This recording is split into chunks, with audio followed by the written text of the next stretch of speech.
Kia ora and welcome to Beer Club. I'm Luke, this is Beer Jack, and this week we're all drinking fresh hop Draught from Shortjaw.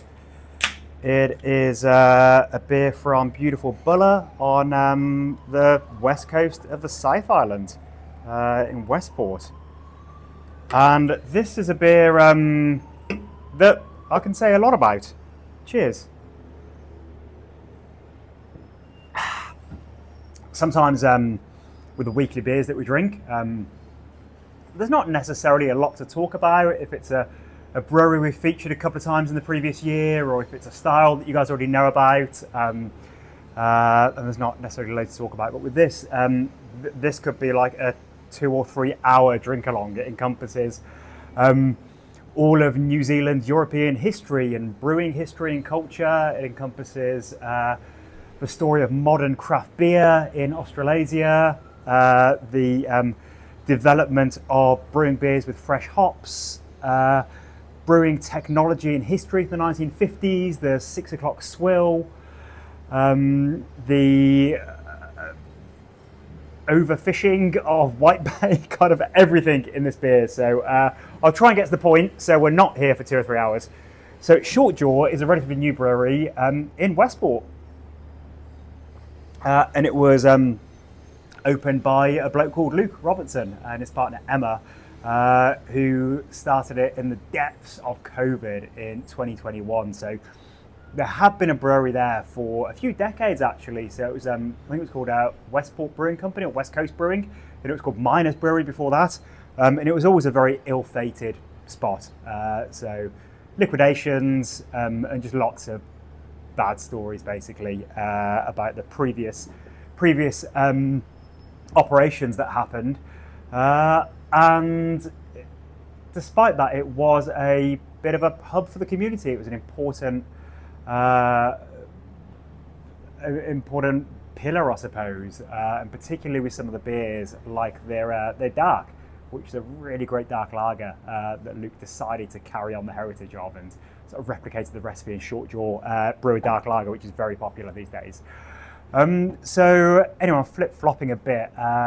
Luke is a guy from Westport who moved to Australia as a young man and studied journalism and writing and got into beer writing and blogging and podcasting and started a thing called Ale of a Time and became a very, very highly regarded beer writer and just general beer celebrity and judge and person that wrote some really good books about beer. And that was his career for 15 years or so, living in Melbourne, where he emigrated to.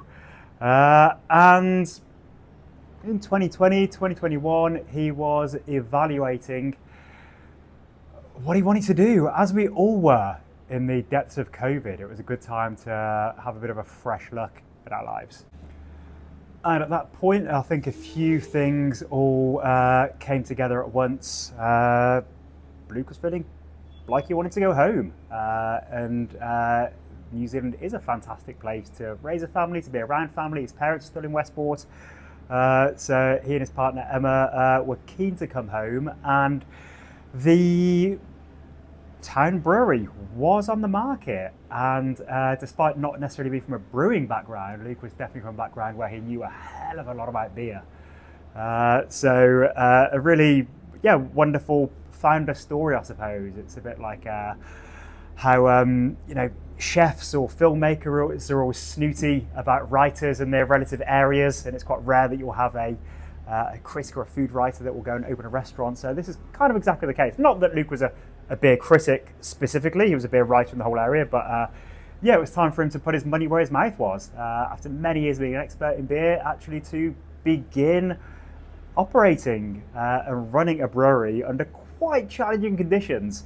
So it was it's really interesting to chat to him about exactly how challenging it was trying to just start this business in the depths of how tricky everything was around those times of COVID and distancing and all these limitations.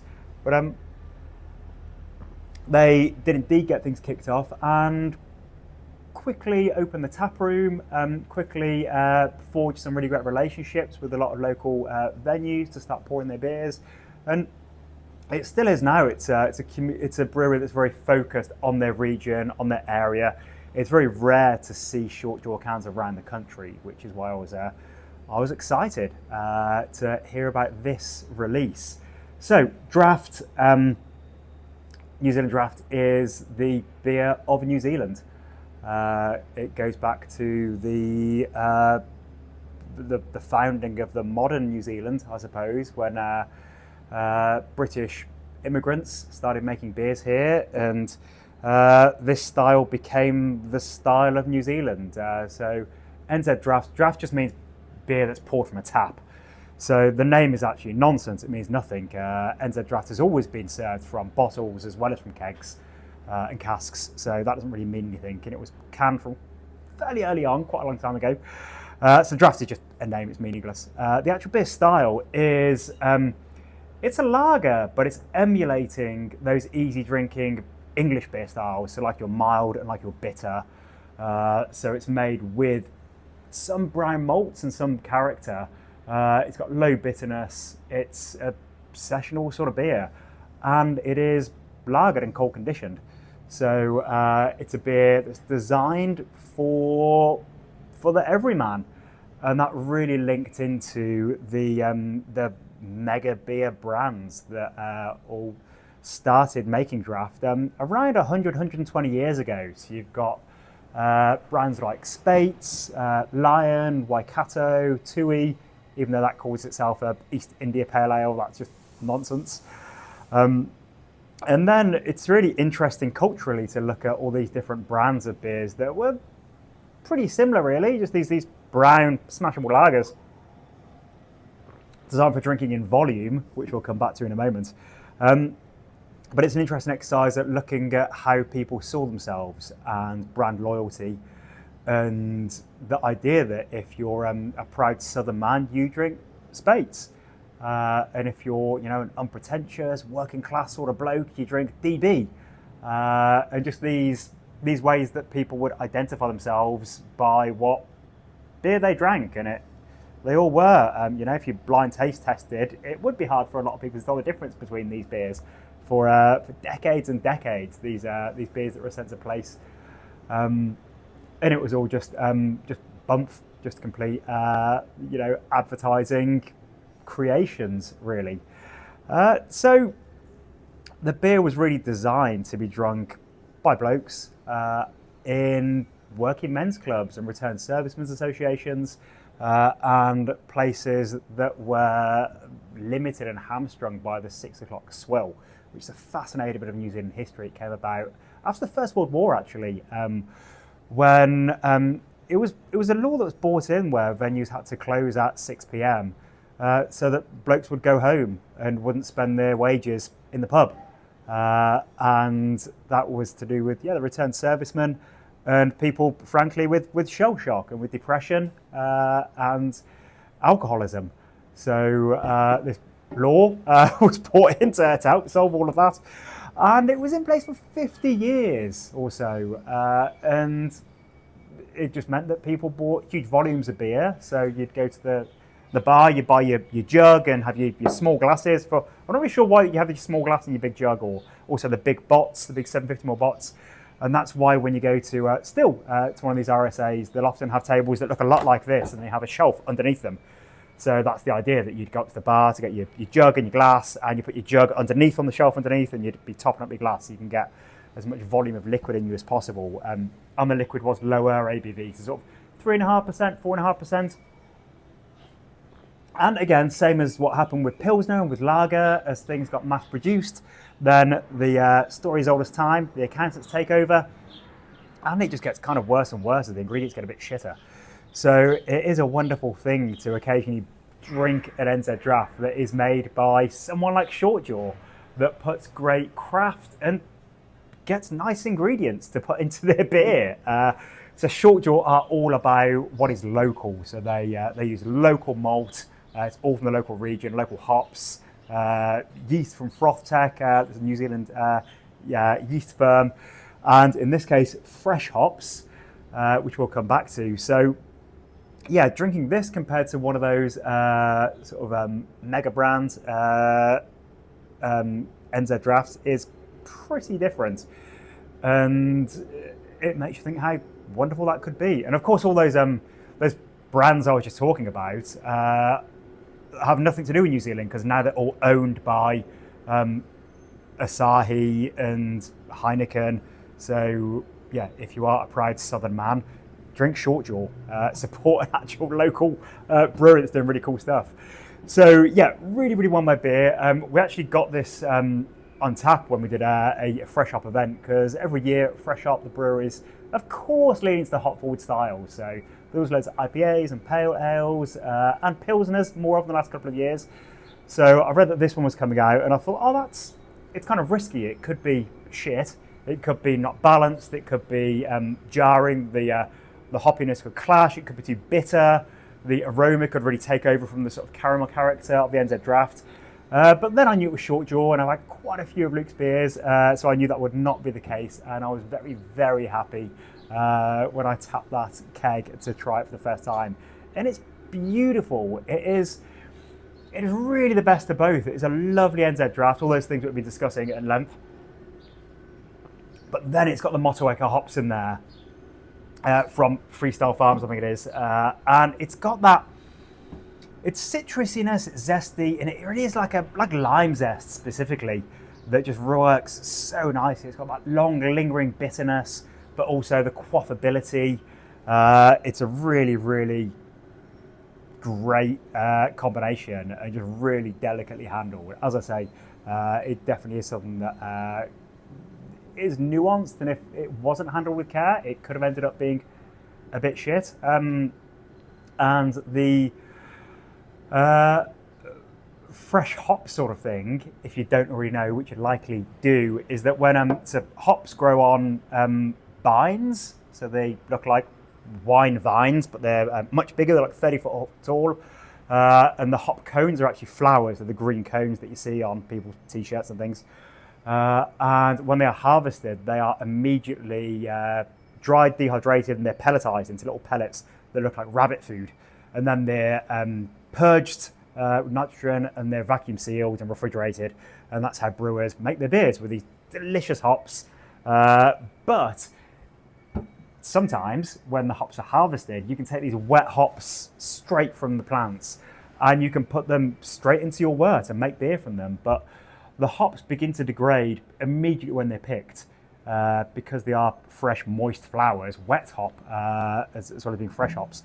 So they start to go brown, they start to become vegetal. So if you have any sort of delays between getting them picked and then in your beer, it's going to be really, really terrible. So they need to be in your beer within hours, really, of being picked. 24 hours is too long. So it's really cool that there are now hop farms that are the length of the country, from Northland down to maybe Garston is the most southerly one, down near Queenstown. So also for us beer fans, that means that there are different harvest times. So now fresh hop, that used to be a really tight period because it's just around Nelson, now it is a period of kind of a couple of months or so, and also the different varieties, flower at different times. So it was Tracy from Spring and Fern, who I believe was the first person to brew commercially fresh hop beers in New Zealand when she was at Max many years ago. And I think it was Beaujolais or Nouveau Beaujolais or something along those lines. I really should have looked that up.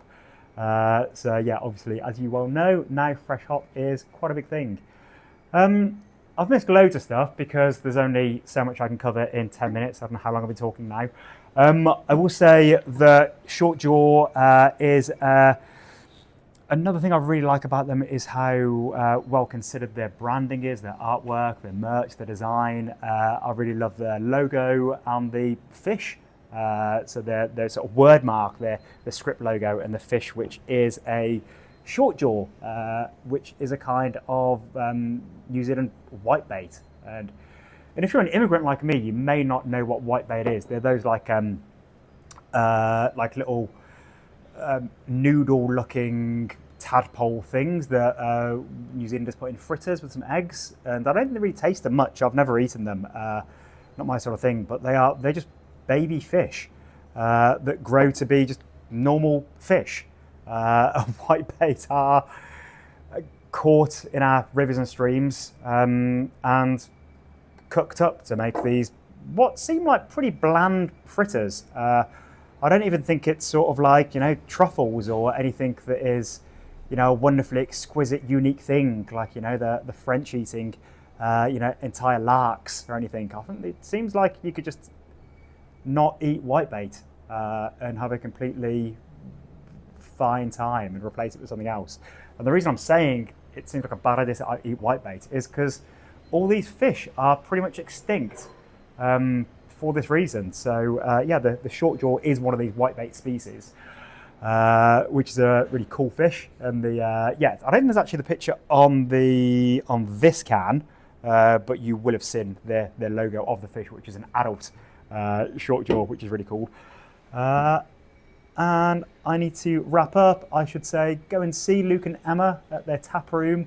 They have food trucks every week. They have loads of stuff going on. I saw this week they've got a plant swap happening this weekend. And hopefully they'll put a few more beers now and then into cans so that I can share them with you wonderful people and I can drink some more up in Auckland. But equally, it's kind of a wonderful thing to have regional breweries in New Zealand. And places that are a destination, a place that you travel to, and especially when it's something like shortjaw, which is a real taste of the local area with local ingredients. Really, really fantastic to see them doing well in a beautiful part of the country. Cheers, I'll see you next time.